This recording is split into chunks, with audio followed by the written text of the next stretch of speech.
নমস্কাৰ মই খৰিকাজাইলৈ স্বাগতম জনাইছো আৰু আজি আৰম্ভ কৰিবলৈ লৈছো এটা নতুন ভিডিঅ' মই আজি আপোনালোকক মোক ঢেকিয়াৰ খেতিডৰা দেখুৱাম এখিনি মোৰ সন্মুখত দেখিছে বিভিন্ন প্ৰকাৰৰ ঢেকিয়া আৰু মই সেই ঢেকিয়াৰ বিষয়ে আপোনালোকক জনাম ঢেকিয়া থাকিলে ফুলনিখন বৰ সুন্দৰ হয় দেখিবলৈ সেউজীয়া হয় আৰু সেই কাৰণে মোৰ ঢেকিয়াৰ প্ৰতি খুব দুৰ্বলতা আৰু মই জতে পাও ঢেকিয়া সংগ্ৰহ কৰো আপোনালোকে সকলোৱে জানে ঢেকিয়া এক প্ৰকাৰৰ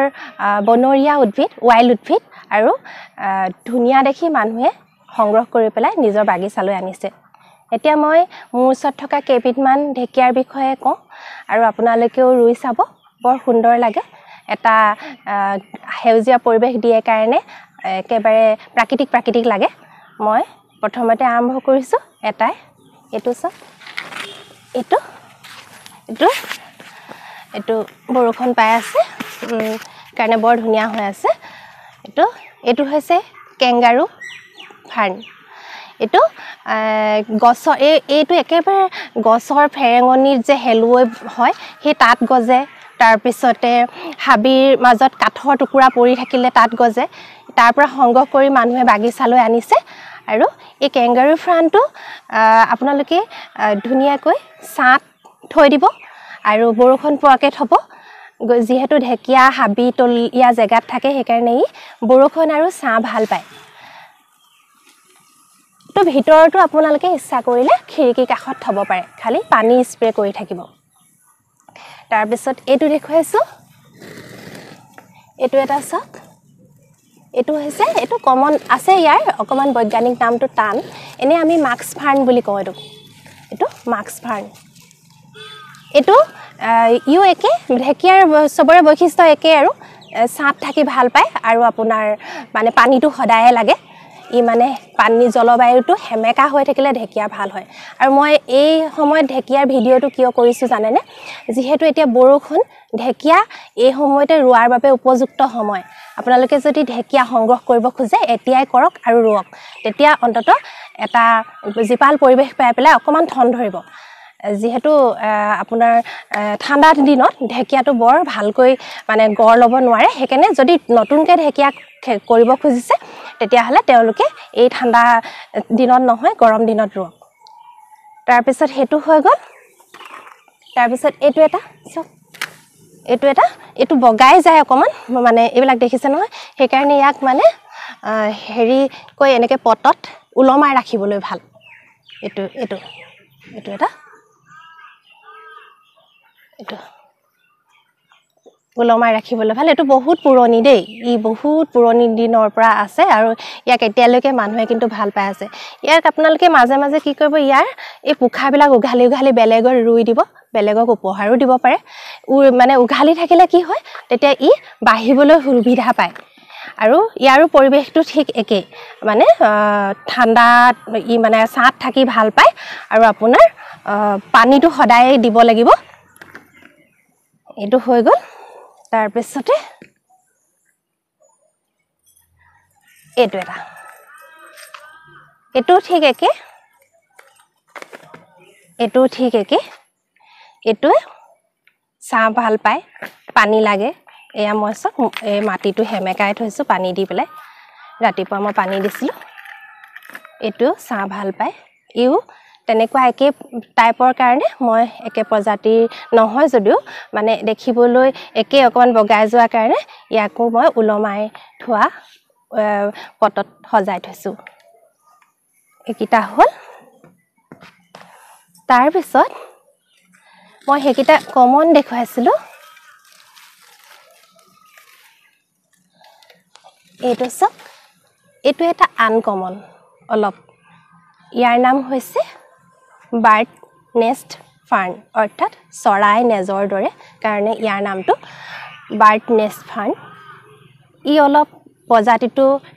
ইয়াত পাবলৈ অসুবিধাৰ কাৰণে ইয়াৰ দামটো অলপ বেছি আৰু ইয়াৰ পুলি নহয় বৰকৈ সেই কাৰণে ইয়াৰ দামটো অলপ বেছি এইটো আপোনাৰ সেই ঢেকীয়াৰ একে ইয়াকো ছাঁ লাগে আপোনালোকে ভিতৰতো খাব পাৰে খিৰিকীৰ ওচৰত মানে ইয়াক বৰষুণৰ পানী মাজে মাজে পৰি থাকিলে ভাল সেইকাৰণে ভিতৰত যদি থয় মাজে মাজে বৰষুণলৈ উলিয়াই থাকিব এইটো হৈছে বাৰ্ড নেষ্ট ফাৰ্ন মই ইয়াক ডিমাপুৰৰ পৰা সংগ্ৰহ কৰিছিলোঁ আপোনালোকে খালি এই বাহিৰৰ পৰা যদি সংগ্ৰহ কৰে এটা কথা চাব যেতিয়া ডিমাপুৰ বা অন্য ঠাইৰ পৰা আনে এই পুলিবিলাক সাধাৰণতে চীন বা ব্ৰহ্মদেশ আদিৰ পৰা আনে আৰু তাৰ যিবিলাক আপোনাৰ হেৰি ফুল ৰখা গৃহ অৰ্থাৎ আমি যে নেটৰ গৃহ এটা দেখোঁ যে সেউজীয়া নেটৰ সেই গৃহটো তাত বহুত উচ্চ মানদণ্ডৰ সেইকাৰণে তাৰ পৰা অনা ফুলবিলাক যেতিয়া আমি আনো আমাৰ ইয়াত মানে কেতিয়া প্ৰায় মৰে মোৰো বহুত ফুল মৰিছে জুৱেল অৰ্কিড বা এনেকুৱা ধৰণৰ ফুল মৰিছে সেইকাৰণে যেতিয়া ডিমাপুৰ বা অন্যান্য ঠাইৰ পৰা আপোনালোকে ফুলবোৰ গ্ৰহণ কৰে আৰু গম পায় যে সেইবিলাক বাহিৰৰ পৰা আহিছে তেতিয়াহ'লে যত্নটো অলপ বেছি ল'ব লাগিব প্ৰথম কেইদিন একেবাৰেই মানে ৰ'দৰ পোহৰটো পৰিবলৈ দিব নালাগিব কিন্তু মানে ৰ'দৰ পোহৰটো নহয় ক্ষমা কৰিব ৰ'দ পৰিবলৈ দিব নালাগিব আৰু তাৰপিছত আৰু কথা হ'ল পোহৰটো পৰিবলৈ দিব ৰ'দ পৰিবলৈ নিদিব আৰু ইয়াত পানীটো একেবাৰে দি থাকিব লাগিব পানীটো মানে কি একেবাৰে বেছিও নহয় কিন্তু ইয়াৰ মানে একেবাৰে পানীটো মানে হেমেকি থাকিব লাগিব সেইটো কথা মই জনাই দিলোঁ মই ব্যক্তিগত অভিজ্ঞতাৰ পৰা তাৰপিছত এইটো হৈ গ'ল তাৰ মই এতিয়া দেখুৱাম আপোনালোকক মই একেবাৰে থলুৱা সংগ্ৰহ মই মোৰ এজন বন্ধুৰ চাহ বাগানৰ পৰা মই 7টামান প্ৰজাতিৰ ঢেকীয়া তাৰ হতুৱা উভলাই আনিছিলোঁ আৰু সেই প্ৰজাতিকেইটা মই দেখুৱাইছোঁ চাওক এইটো এটা একেবাৰে এইবিলাক মানে কি থলুৱা প্ৰজাতি এইবোৰ ইয়াৰ মই আনকি মই নামটোও চোৱা নাই কি থলুৱা আৰু উঘালি পেলাই লৈ আহিছোঁ ৰুই দিছোঁ এয়া চাওক কিন্তু এটা কথা থলুৱা হ'লেও যেতিয়া আপুনি ঘৰলৈ আনি ৰুৱে তেতিয়া কিন্তু পটককৈ নেবাচিবও পাৰে সি মোক 7টামান দিছিলে তাৰে ভালকৈ গ্ৰ' কিন্তু 3টামানেহে কৰিছে বাকীকেইটা অলপ আইচিউত আছে এইটো দেখিলে তাৰপিছতে এইটো চাওক এইটো কি গম পাইছেনে এইটো হৈছে কপহুৱা লতা আৰু ইয়াক আমি আগতে কি কৰিবলৈ ব্যৱহাৰ কৰিছিল আগতে নহয় এতিয়াও কৰে কিছুমান মানুহে এইটো আমাৰ যে হাঁচ পানী বনায় আমাৰ যে গাঁওবিলাকত হাঁচ পানী বনায় সেই হাঁচ পানীত এবিধ মানে পিঠা ব্যৱহাৰ কৰে আৰু সেই পিঠাটোৰ এবিধ মানে ব্যৱহাৰ কৰা নিচাৰ কাৰণে ব্যৱহাৰ কৰা গছটো হৈছে এইটো এবিধ এইটো বিৰাট ধুনীয়া মোৰ আলংকাৰিক নিচিনা লাগে কাৰণে মই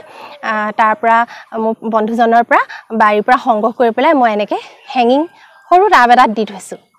মানে এইবোৰ ঢেৰ পোখা মেলিছে দেখিবলৈ বৰ ধুনীয়া হ'বগৈ পিছলৈ এতিয়া বেছি দিন হোৱা নাই অনা মই বাৰিষাত সংগ্ৰহ কৰিছোঁ এইটো দেখুৱালোঁ হৈ গ'ল তাৰপিছত একেবাৰে শেষৰ ফাললৈ আহিছোঁ এইটো চাওক এইটো সেই মোৰ বন্ধুজনৰ বাৰীৰ পৰাই সংগ্ৰহ কৰা বাগানৰ পৰা এইটো দেখিবলৈ মৰম লগা নহয়নে এইটো চাওক এইটো এটা এইটো মই আপোনালোকক 1 2 3 4 5 6 7 8 মই মোৰ ওচৰত থকা 8টা ঢেকীয়াৰ প্ৰজাতি আপোনালোকক দেখুৱালোঁ আপোনালোকে হাবিয়ে জংঘলে পালে ঢেকীয়া বুটলি আনি এনেকৈ ৰুব দেখিবলৈ বৰ ধুনীয়া লাগে মানে কিনি অনাৰ লগতে আপোনালোকে